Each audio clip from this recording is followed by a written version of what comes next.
Okay, so before we get into the marketing modules of this course, I just wanted to quickly go over the successful blueprint for Kindle publishing, just in case you are just starting out. Maybe you've just started your first book and you're not exactly sure. I just want to give you that quick little overview of what a good plan of attack is for Kindle publishing. So number one, obviously, is find a profitable niche. Now, if you go and enter a niche and you find out it's not profitable, then you've wasted a lot of time and money and effort making the book. But look, don't worry about it. That's what happens because you're going to fail, and a lot of my earlier books did fail because I was learning.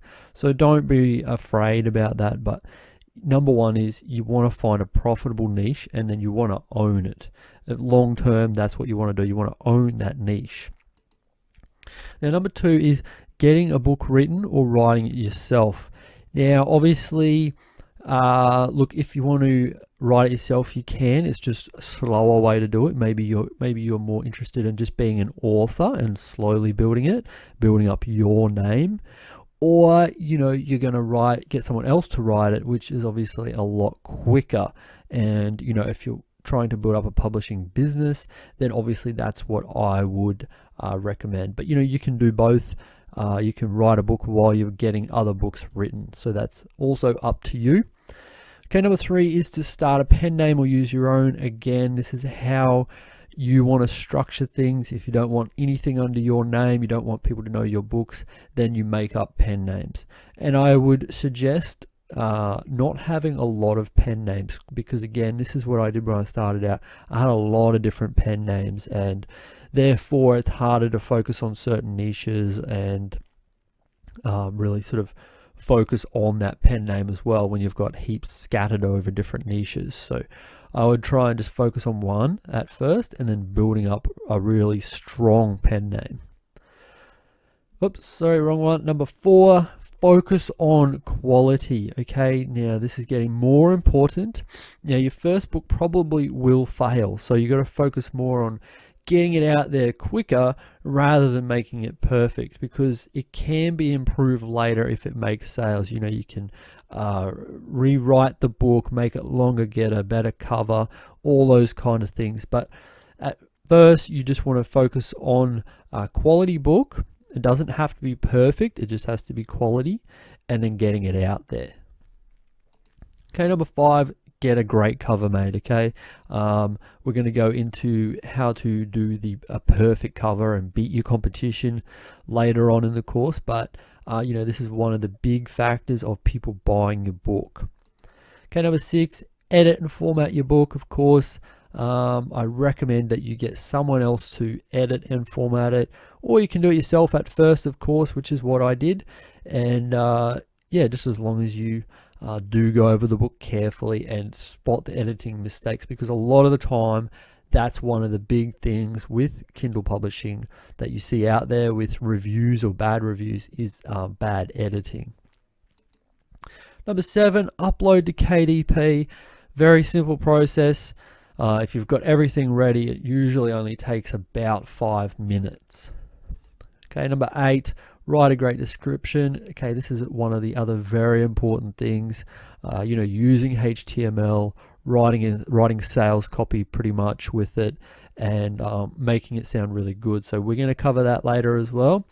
Number nine, market like crazy through the free period. Okay, so when a book's free, people will pounce on it. As long as it's in a good niche, then downloads are great, because that kind of spikes the Amazon algorithm and helps your book rank. So you want a lot of downloads in that 5-day free period. Now, number 10 is to get reviews. Okay, this is super important, is getting as many reviews as you can. Again, we're going to cover this later in the course, but reviews is another very big deal with making sales.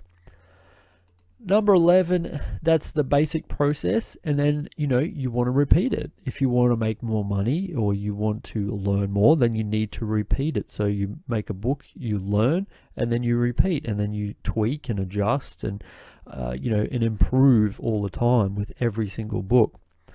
Number 12, reinvest all book profits. Okay, so this is pretty important because you can't grow if you don't put money back into it. So I've seen a lot of the time, publishers, they're just taking the profits and just kind of living off them. And that's great, but when you want to grow at first, you need to put it all back in. And for the first probably 12 months of my publishing, I pretty much did put most of the money back in. As it grew a bit more, I didn't have to put all of it back in. But at first, especially for the first 6 months, I was putting in a lot of the profits and, of course, my own money to make things grow quicker. Okay, number 13, the last one is have an income goal you are aiming for. Now, it's really great, I think, with any goals is to always have a figure or a benchmark that you want to reach. So maybe you just want to reach $500 a month. That's fine.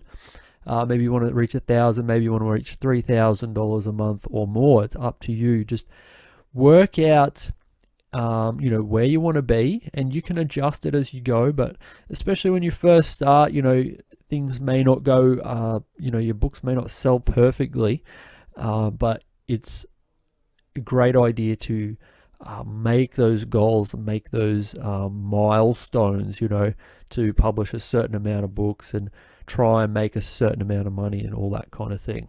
So anyway, that's just a quick overview of the successful blueprint for Kindle publishing, in my view. And, as I said, you may be new, you may not be, but we're really going to dive deep into the Kindle marketing now. So let's get into that, and I'll see you in the next video.